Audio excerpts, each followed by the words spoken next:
চিলির বিপক্ষে লাউতারো মার্টিনেজের এই গোলটা বর্তমানে সবচেয়ে বেশি ট্রেন্ডিং সামাজিক যোগাযোগ মাধ্যমে। অবশ্য ট্রেন্ডিং হবেই না বা কেন, ম্যাচের একেবারে অন্তিম লগ্নে জয়সূচক গোল বলে কথা। আর এর মাধ্যমেই যেন আর্জেন্টিনার জার্সিতে নিজের দারুণ প্রত্যাবর্তনের গল্প আরো রোমাঞ্চকর করে তুললেন এই ফরোয়ার্ড। ক্লাব ফুটবলে ইন্টার মিলানের হয়ে বরাবরই দারুণ সময় কাটানো এই ফরোয়ার্ড 2022 বিশ্বকাপ থেকে আর্জেন্টিনার হয়ে ভুগছিলেন গোল খরায়, কিন্তু শেষ 3 ম্যাচে বিশ্ব চ্যাম্পিয়ন দলটির হয়ে তার করা 4 গোলই বলে দেয় কি দারুণ ফর্মেই না আছেন তিনি। তবে মার্টিনেজকে এই ফর্মে ফেরানোর নেপথ্যে কিন্তু মূল কারিগর ছিলেন মেসি, যার শুরুটা হয়েছে চলমান কোপা আমেরিকার আগে গুয়াতেমালার বিপক্ষে প্রীতি ম্যাচ দিয়ে।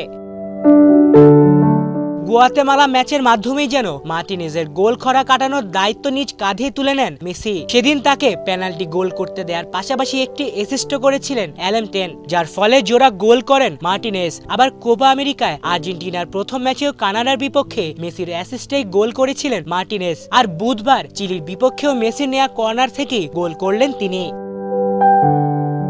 যার ফলে আকাশী নীল জার্সিতে আবারও দেখা মিলছে পুরনো মার্টিনেজের।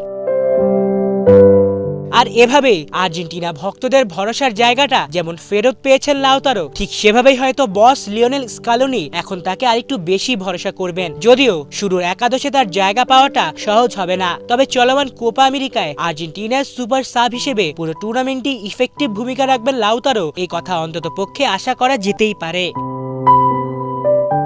আলিফ চৌধুরী, বাংলা ভিশন।